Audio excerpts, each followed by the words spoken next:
Hello and welcome to another edition of Here's the Pitch. It is sponsored by Masses Restaurants in St. Louis. 5 locations. stlmasses.com is their website. Go there, check out those menus. If you're driving through St. Louis, they have directions. But we know you like the masses and the Italian food, so go there, check that out. And I'm your YouTube friend Brad, and we continue with our series of former reality stars of the real world, Big Brother, Survivor, anyone who is interested in coming on this show. And today I'm very excited.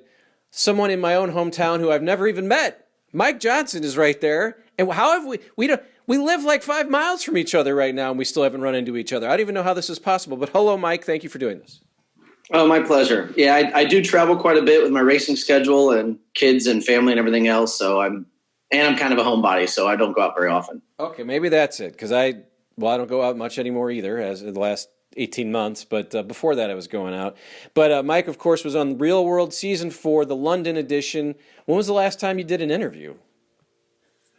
For this? An interview for the Real World, like 20 years ago, maybe? I was going to say, so yeah, I mean, I'm interested in like just kind of the people that I remember seeing and going, well, what happened to him? And then again, you're in my hometown. I'm like, I haven't seen him do anything. So let's just kind of get what you're doing right now. We know that back then, you were trying to get going with the racing and you wanted to be a driver, right? And maybe even own a team. But now I think you're working you tell us. I don't have to explain. You're here. You tell us. Yeah. So, I drove cars from like all the way up till probably 98, 99. And then I did a few like one-offs here and there. But in the year 2000, the Grand Am Series, which was owned by NASCAR, was created.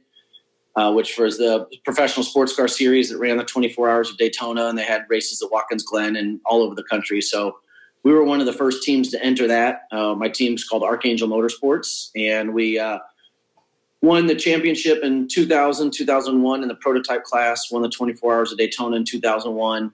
And then 2002, we were all set up for another year, and unfortunately another well-known St. Louisan, a guy named Jeff Clinton, was killed in a testing accident. And so we kind of had to basically start from scratch. And we moved over to the competing sports car series called the American Le Mans Series. And we ran that for the rest of 2002.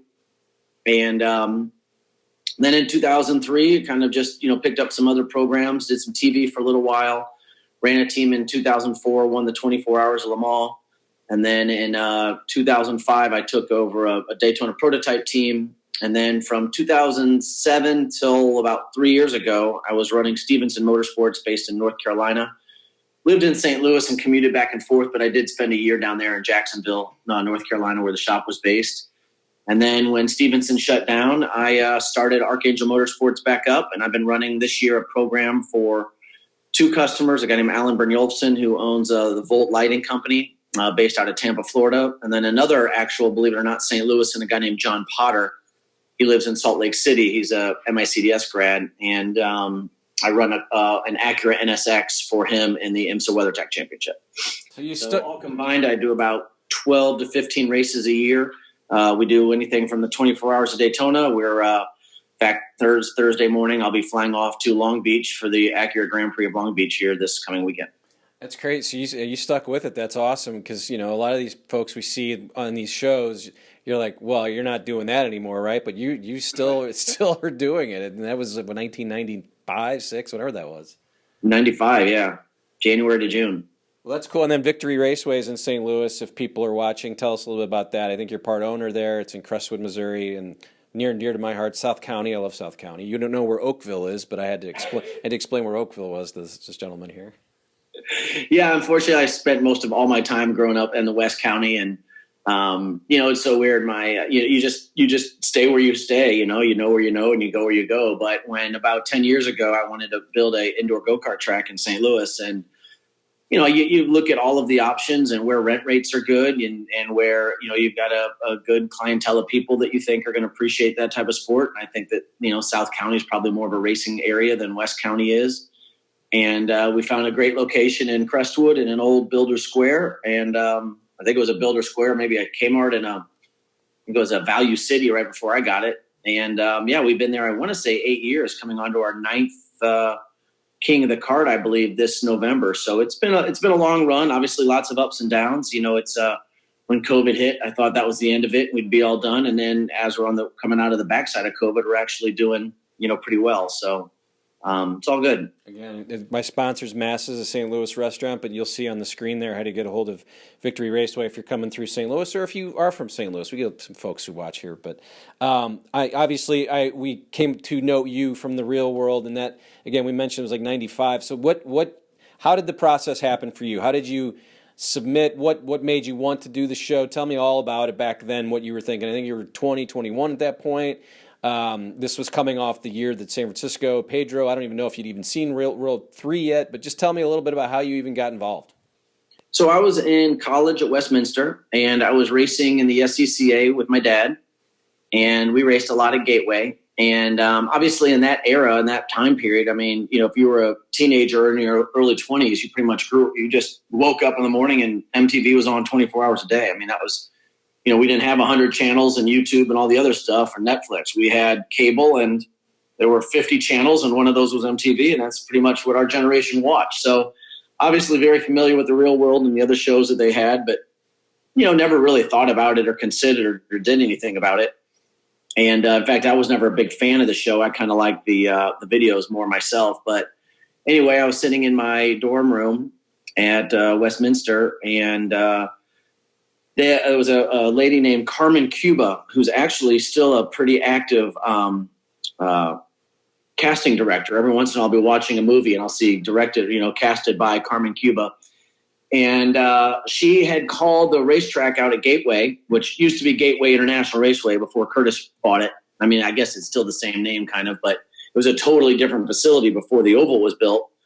And I used to race there all the time, and my dad raced there all the time. So they were looking for a all-American athlete, and they just called. They knew they wanted to be in England, and they knew soccer or car racing would be two big sports. And so they called the racetrack in Illinois and said, we're looking for somebody that fits this profile. Do you know of anybody? And they said, oh yeah, you should try this guy, Mike Johnson. And so sitting in my room, I get this phone call from Carmen. She's like, we think you'd be great for the real world. Would you be interested? And I said, I never really thought about it, but what the hell? So they said, okay, we need you to make a video and send it to us. So I took my dad's sports car and drove it through St. Louis at like 100 something miles an hour, with my girlfriend with a camera out the window, like filming while I was talking. And we were doing donuts in the parking lot and stuff like that. And just kind of having a whole lot of fun. And made my video, sent it in. They called me back and said, okay, now we want to do the next round. We want to do a phone interview with you, and we want you to film that. So I did that. And then there were a few more interviews maybe. And then they flew me to LA to go on to meet the Viacom staff. And they actually set me up on a blind date just to see how I would deal with, the camera crew being around. So I had that all around for, an evening. And then right around New Year's Eve, I think between Christmas and New Year's, they flew me to New York City to the main MTV Viacom offices. And there was me. And I think at that time, they'd cut us down to about 14 to 10, let's say 10 to 15 people. And they interviewed us all individually. And then I guess they, picked who they wanted. And then they just said, okay, well, how does this person go with that person? How does that person go with that person? And from what I was told, Neil was the very first person that was selected. And then I was the second because they thought I would be the big counter to Neil. They had to have the opposite. So anyway, so I didn't know I was picked. And it's early January, 95. And I go back to college to start school. And I think I went to my first class, and I came home, and I got a phone call that said, this is so-and-so from MTV. What are you doing tomorrow? And I'm like, right now, I guess I'll be in algebra. And they're like, no, you're going to be on a flight. So you better go home and pack your bags. And next thing you knew, I was on a flight to London. I think it's crazy because so many people at that point. I had a friend of mine. I had to videotape him because he wanted to be on the show. So it was. I hate to say it, Matt. It was the worst video. I'm talking to Matt here now, my buddy. It was the worst video that could have been submitted to MTV. So it's crazy to me that you didn't have to submit. There was 25,000 submissions. I think I read. You didn't even have to really submit. They come to find you. So that's pretty interesting. I don't think a lot of people knew there was a casting director that would be looking.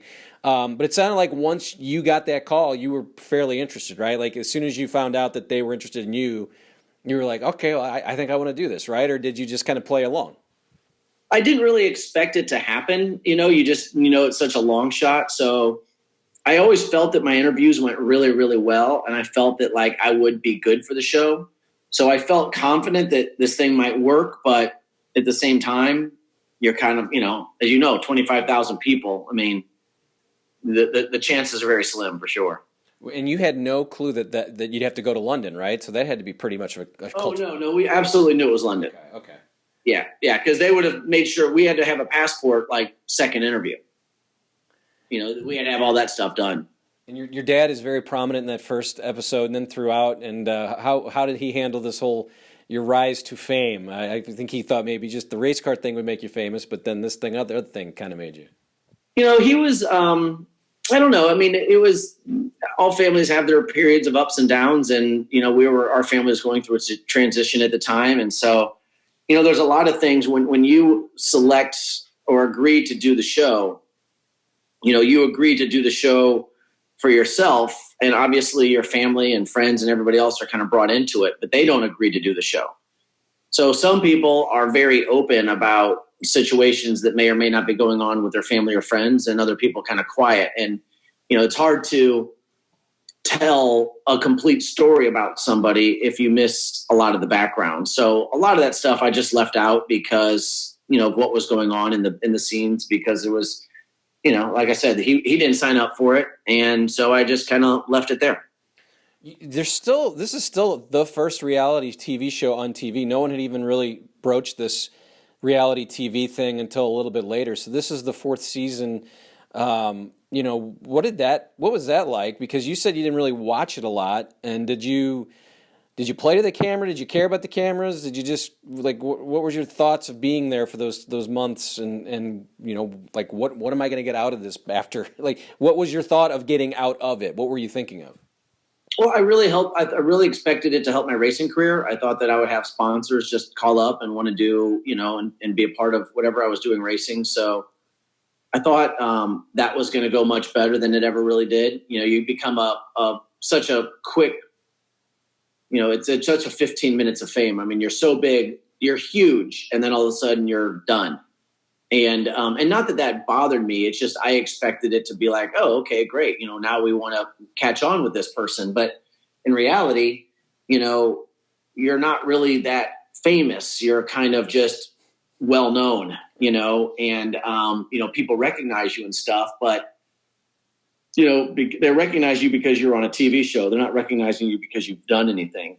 And so, I guess I was I expected some more to come from that standpoint, but I also probably didn't put really all the work into it. I wasn't out trying to do stuff. And, if had I gone to Subway sandwiches or something like that, I didn't have another TV show to promote anyway. So what was it going to do with just, some kid racing cars?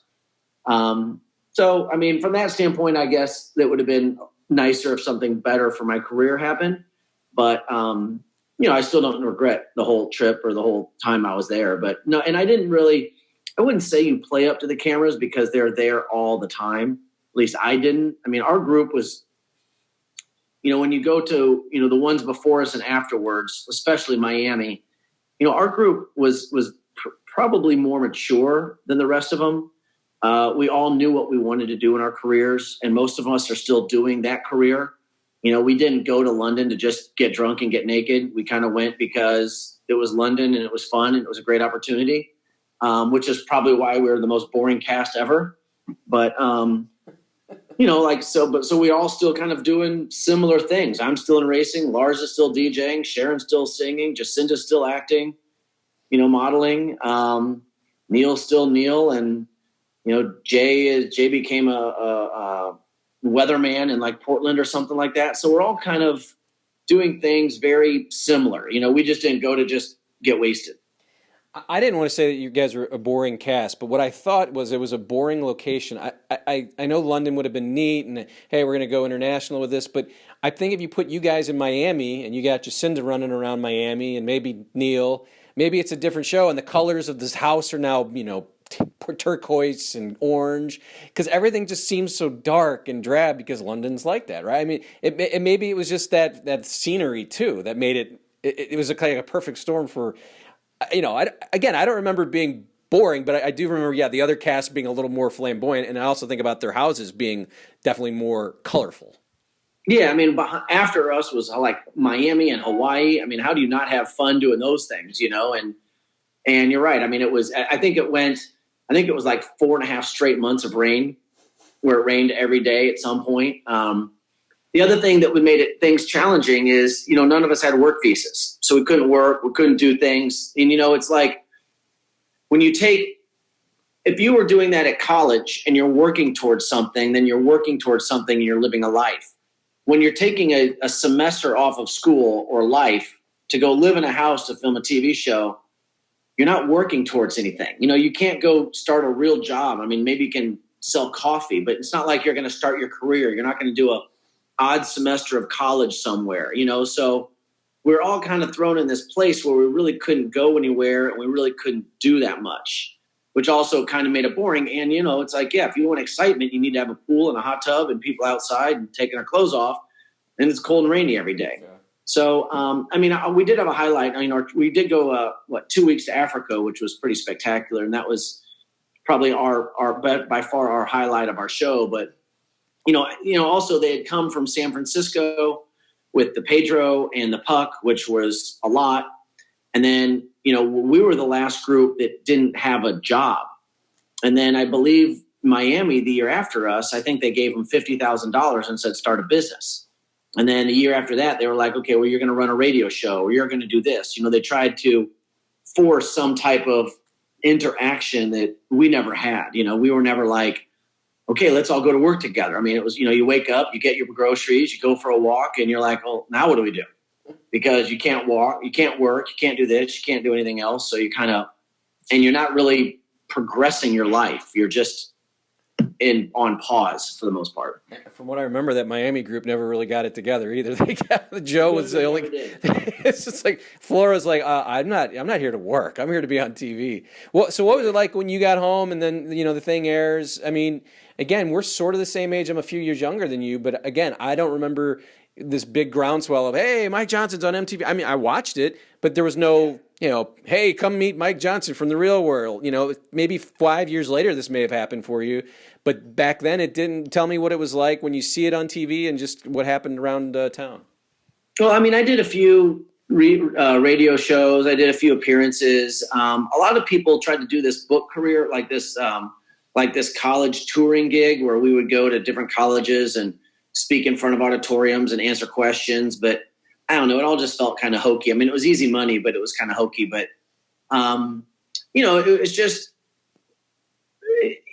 every situation was a little bit different and a little bit unique. I mean, you always feel people, you always feel people looking at you. You always feel people, like you can feel people in the room talking about you like nobody else would notice, but I would notice, like, oh, those people over there, they know who I am and they're talking about me. And, and the show is, it's not like going to see a movie and you see the whole thing at once. I mean, it was 6 more months of the show airing. And what was really weird is that, you do let's say they take a week of whatever happened and put that into an episode.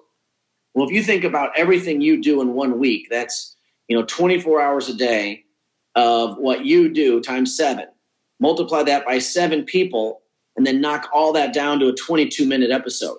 So you remember what happened in the week, and they're taking maybe 3 minutes of that week and trying to make an entire episode of your life. So it's very segmented. And when I watched the show back, you could see yourself like start a conversation in one room and end it in another room, or wear a red shirt or finish in a blue shirt, or start in a confessional and end in a interview, and I'm not saying that what you say and do is not true, but it is very heavily edited. And so, they're going to get the story, whatever it is they're looking for, which might not be the story. And sometimes you don't know the story is even happening, so you never defend yourself because you don't know what, if you could watch the episode, then you'd be like, oh, well, I would have done this, this, and this, or I would have said this and this, but you don't know it. So, so many people would come up to you and they're like, oh, I know about this, I know about that. And I'm like, I don't even know what you're talking about. Like, you just saw this yesterday. This happened to me 6 months ago, and I don't remember anything of what you're mentioning, you know? So, I mean, there were some weird things like that, but you know, one of the funniest things I always found, and it happened all the time, would be like some really cool guy would show up and he'd be like, hey man, you know, I have no idea who you are. I've never heard of this show. I think it's so dumb, but my girlfriend wants me to know, are you that guy from the real world? And I'm like, yeah, I'm that guy. He's like, cool. I've never seen your show before and I have no idea who you are. But in episode 2 at 3 minutes and 14 seconds, you were wearing a blue shirt. And where did you get that blue shirt? Because I love that blue shirt. And then you did this, and this, but I've never seen your show. You know, and you're like, all right, I think you've seen it. It's okay to admit that you watched The Real World, you know?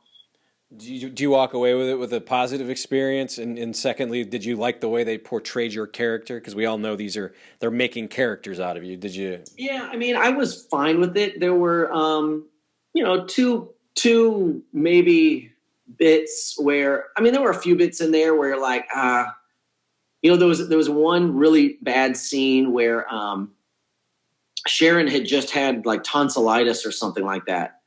And she couldn't breathe and she couldn't talk and she was in her room like sick and crying.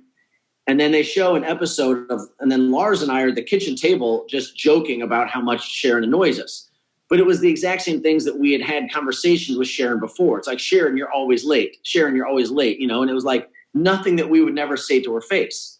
So then there's this episode where Sharon, you know, Neil or Lars and I are going out and we're like, where's Sharon? Where's Sharon? And then they cut to her in her room bawling, you know, because she was actually sick. And I mean, it wasn't even on the same week, you know? And then you're like, and all these people are like, oh, you were so mean to Sharon. I'm like, no. There was two totally falsely edited things that put together, and you're like, you know. But at the end of the day, it's who cares. Do you get to the? Do you go to the producer? I'm happy I did it. I got a great trip to Africa. I got to live in London. You know, it's a fun story. I had a professional camera crew, you know, document my life for 6 months, and you know, I get to show those stories to my children. Do you get to even like go to the producer and go, what the hell was that? Like later on, even though it's, you know, it's aired and talk to those guys and just say, listen, why'd you do that? Or does it matter? Is it too late? I could have, but I don't care. But I mean, like I'm flying out to Long Beach for a car race this weekend, and Lars and I are going to have dinner one night, and I'll see my old director, Matt Kunitz, for a day. And I mean, you know, cause they're all out there. And yeah, I mean, we're all just friends. We actually do a Zoom call starting in COVID. We've now done like 3 or 4 Zoom calls already where we all get together. And of course, Sharon was the one that puts it all together, and she showed up an hour late for the last one. But they still get mad at me for saying she shows up late. The whole cast gets together and does this? Mm-hmm. I mean, that's. Well, Jay doesn't. Jay hasn't made it to any of them. Now, where's Jay? Why is he? Is he just? I don't know. I haven't heard from him in 20 years. Wow, that's crazy. So these calls you just talked about, these Zoom calls that have you kept in touch with everyone pretty much over these years, or how does that? We've gone in pretty large gaps of not really talking. Neil and Sharon are hard to reach. I talked to Lars more because he's either in New York or LA. Jacinda kind of was in Toronto for a while, so doing some TV shows. You know, it's a very unique experience that we all went through together, which is great. But at the same time, it's no different than doing a year of, you know, a semester in college. You know, you live in a dorm for a semester, you meet these 10, 15 people that you think are going to be your best friends the whole life. And the next year you're at a new dorm and a new semester and it's all over and those people go away. So, I mean, I think if I had met any of these people otherwise, you know, if I was in a dorm with them, I wouldn't have kept in touch with them. But because we've got this unique experience and it's fun, it's, you know, it's kind of great. Tell me a little bit about Neil's, the night, you know, the biggest moment of your guys' season. I mean, this thing went on for 3 parts. They made it where he gets his tongue bit off of. Tell me what that was like being around that. How was it edited, I guess, because that'd be a good question to see if there was any more to that. I know that the story's been around a million years, but just what was it like being around that? I wasn't there for the night, so I don't really know what happened, but I guess he was singing and he went up to, I don't know if he kissed a guy or a guy kissed him or the whole thing, but this other guy bit completely through his tongue. It was never bit off. It was just kind of like through, you know, so like the teeth, I mean, it was still there. And I don't know, you just think who does that? You know, that's your first thought is like, not from, I mean, if you're Neil and that's what you want to do, that's what you want to do. You're a punk rock star. That's fine. But like, if some guy came up to me and kissed me and put his tongue down my throat, I'd do a lot of things, but a bite through their tongue would not be one of them, you know? So the whole thing was just so weird. And I just kind of was like, you know what? This isn't my problem. So I just kind of avoided it. How is Sharon? You just mentioned her. I guess let's go through the cast and just get an update. Sharon is still living in London, and what is she up to? She's still living in London. She still is trying to work on some of her music stuff. She works at Apple.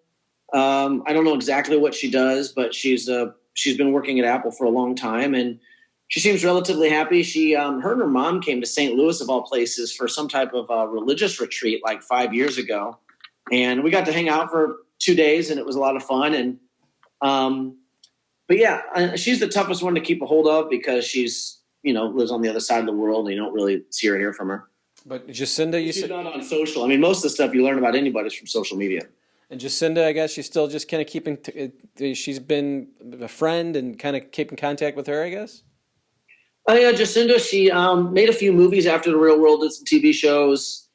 Then she met a guy, Gabe, somebody who's on the show Suits. I think I've never seen it, and then they have 2 kids, and then they moved to. I want to say they moved to Miami for a while because she was on that show, that Netflix show with the Bloodline. She was on Bloodline for a while, and then I think they just moved back to New York City where they're at now. But I haven't seen her in years.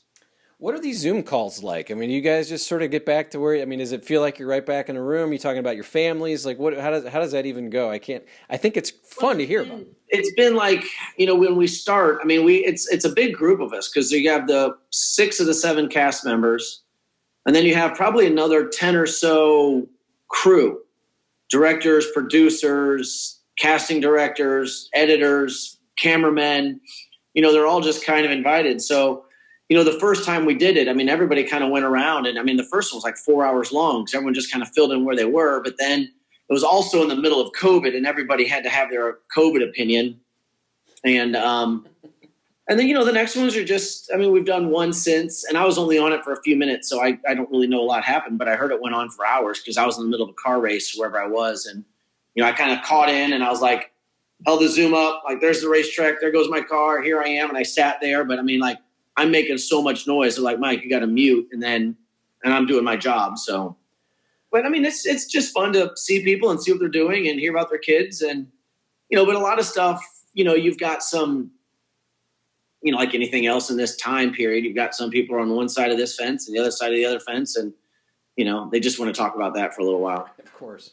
Well, the first season had a reunion that just aired on Paramount Plus. Would you guys be interested in that? I don't know if you saw it, what you thought of it, if you did. But if they asked your group, because I think season 2 is being asked, and I think they're actually filming.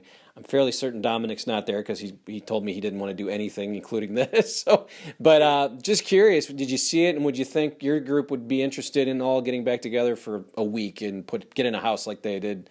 I think we would do it for sure. I mean, a week does seem like a long time. Like if I was going to pick a week vacation, you know, I don't need I mean, we did a 10-year reunion episode at 10 years, and we all got flown out to LA, and we did this big thing. And I mean, I was pretty much done in a night. You know, I'm like, okay, good to see you, good to see you, good to see you.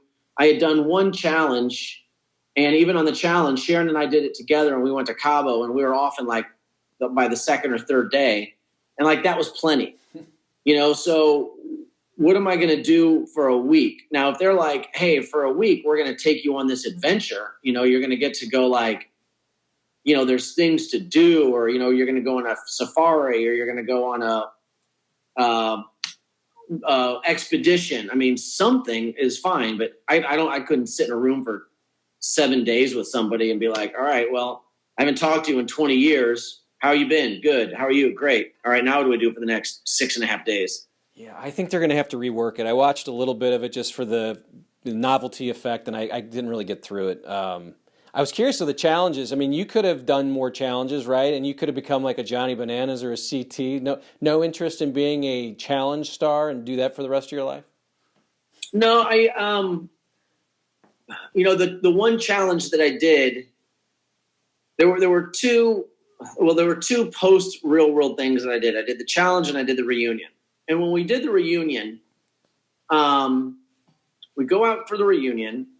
There's 70 of us there. Let's say 60. Because it was 10 years and let's say half a dozen people didn't show up. So let's say there's 60 of us out there. Well, we go out there. We all agree to go out there. Our flights are paid. Our hotels are paid. It's going to be a nice event. You get to see your friends. They do some interviews. They're going to film a little party. They're going to take some photos and you go home. Well, like halfway into this thing, one of the people like starts this like protest. Like, we should be getting paid and we should be doing this and they're going to make money off us. And it just became this like, I'm like, did you really, you agreed to come here. Why in the hell are you now boycotting this because you want $10,000? And I'm like, who cares? I just came to like see some old friends and go home. And then even when I did the challenge, there was always, somebody or someone or something had to create some type of issue. And I'm just like, I don't get on one side or the other. I'm like, where's the issue? It's over there. Great. I'll be over here. I'm an adult. I'm like, well, that's why I'm not an 18-year-old kid that just wants to fight over dumb stuff anymore. That's why you're not good for the challenges. Then you're probably not good for the challenge. So I think they did one with me, and they're like, "Yeah, we're done with him." But overall, I mean, there's not many people that were on the show. You did the 4th season, so it was still a new thing. Does it sort of still make you feel kind of cool that not many people, especially 3 years in, 4 years in, you were one of the first selected? Does it still make you kind of feel kind of cool? I mean, I don't know how you feel about me reaching out to you and doing this, but I'm interested, and I think people are. Does it make you feel kind of nice that people still remember? That's good. Yeah, I mean it's been fun. I just pulled my videotapes out again. The girl I'm dating and her daughter, just totally new for them. So for them to see it and watch it, we had to pull out some old VHS from the basement, and I mean, it's a great experience. It's something I don't regret by any means. It's had an impact on my life, not a huge one way or the other, but it's been a great experience. And, if I got a phone call that said, hey, come down to Vegas for a 3-day reunion, that'd be great. I would do it, or if they said, hey, we're going to do an old folks challenge and we're going to see if you guys can like get your walkers out and walk down the street, I'd be like, yeah, that'd be fine. I mean, it's definitely a part of my life. I'm not embarrassed by it. I'm not ashamed of it. There's nothing that's like anything bad. I think it's cool to be, when we talk about Gen X and Gen Y and Gen Z and whatever the hell they're all called, it's like, yeah, I mean, there's a book written about Gen X and I'm in it. It's like, I didn't create the genre, but I am a part of reality TV. And so, when you explain things to your children and you're like, oh, well, this is how we used to do things. And I was, part of that little bit of pop culture history. Yeah, no, it's cool. And I'm not here to plug Paramount Plus. I'm not a shill for them, but I will say your season's on there. So I did go back and take a look just to kind of get myself reacquainted with the group. I never watched the show. I'm kidding. I was going to kind of go back and do a callback from 15 minutes ago. Do you still have that sweet blues leather coat that we see in the first episode, though? I wore it to the Stanley Cup. Okay. I was going to say what's great is they brought that jersey back. Everyone hated that color, and now it's back, and so you still, and it still fits. That's good. Because I was going to say, wow, that's a piece of Americana. I don't think I've ever seen it besides in the show. Yeah. How was that for you for the Stanley? I actually wore it to the Stanley Cup. I think I posted it on Facebook where I got like a photo of I like screenshotted a photo of from the show, and then I wore it, again to the game, and so it was a fun deal. Which game did you go? Did you go? I mean, Boston was where we won. They won. I went to what did I go to? 3 and 6. I definitely was at 6. That was a disaster. Yeah. And I was at the one that we won, which I think was 3. But I also went to like the Dallas Game 7. I went to like every home clinching one, and and I shared tickets with my cousins, and it was just my rotation. You know, I might not have, if we would have swept, I wouldn't have gotten those game 7s, but I did. And it just worked on my schedule. And so I got to keep going to all those winning games, the double overtime win. And it was great. And even when I went to game 3 or 4, whichever one we won, I remember going, all right, I've spent all my money on Stanley Cup. I'm not going again. And then when we won game 5, and I'm like, oh my God, we're going to clinch this thing. I was like, I don't care what it costs. I'm going to game 6. And I was like 3 rows behind the Blues goal. And, I watched that first goal trickle in off Bennington, and I'm like, we're not winning this one. I was like, that was money poorly spent.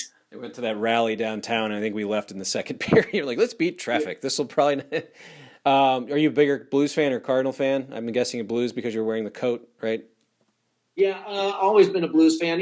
Baseball's okay. I mean, I guess, if it's October and they're still talking about the Cardinals on the radio, I'll turn it on.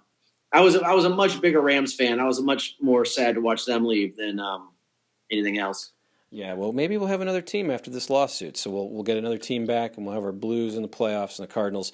Mike, I appreciate it. I had fun. I hope you did too. This was fun just to kind of hear about your season is sort of, I don't want to say forgotten, but it's in that middle of, like you said, they started giving these people tasks. They started hiring models to be in there. So it was fun. I wanted to see if there's anything you wanted to mention. We talked about Victory Raceway. Is there anything that we may not have said during this that you want to mention to the folks watching here on YouTube? No, I don't have nothing insightful to add by any means. Just thanks for watching, and, go to Victory Raceway and go spend all your money there. I'd appreciate it. All right. Well, thank you, Mike. I appreciate it. Thank you for watching. This is Here's the Pitch. I am Brad, and it's sponsored by Masses Restaurants in St. Louis, 5 locations, stlmasses.com. Go to the website, check out their menus, and find directions if you're driving through town. We'll see you next time.